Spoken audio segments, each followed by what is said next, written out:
I remember one story in particular that was really rewarding and testimony building for me. It was the transfer where I was training, and I was very young. I didn't feel like I knew Spanish very well. I didn't feel like I really should be training. I was like, I don't know enough to be doing this.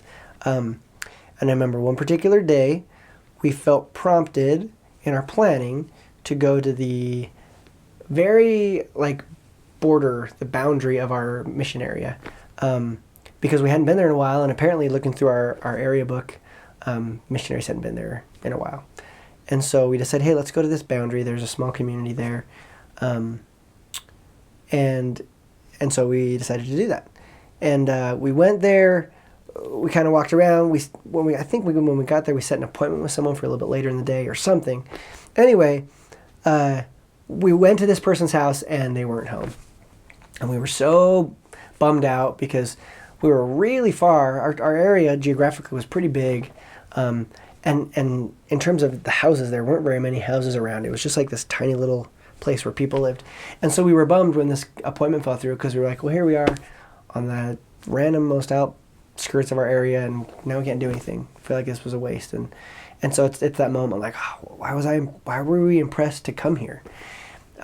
Anyway, we knocked the next door, and someone kind of opens the door pretty timidly, kind of like, what are you guys up to? What's going on? We talked to him for a bit, and they said, okay, I'll talk to you, but outside.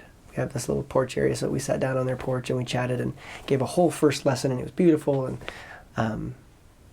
just a nice first lesson. And we said, hey, can we come back? And they said, yeah. And so we set an appointment to come back. The next time we came back, which was a day or two later,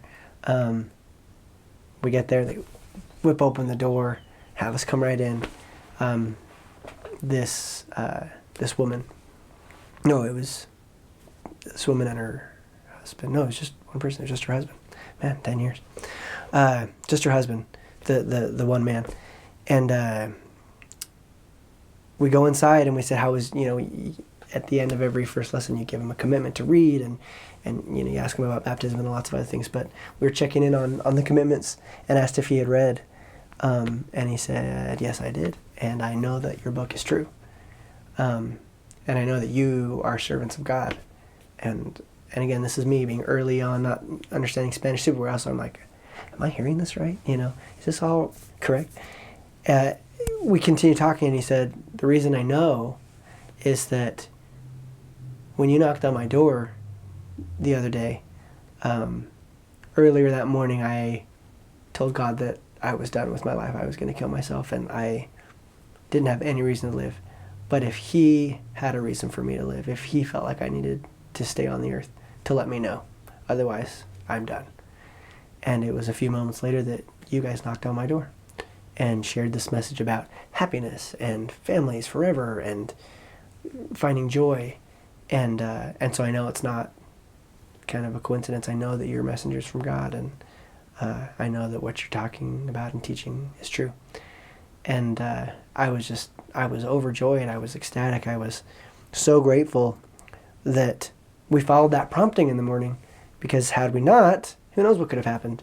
I'm also grateful that after that first appointment ended, we didn't just turn around, that we continued to go and work in that area because we felt like we needed to. There was some reason we needed to be there.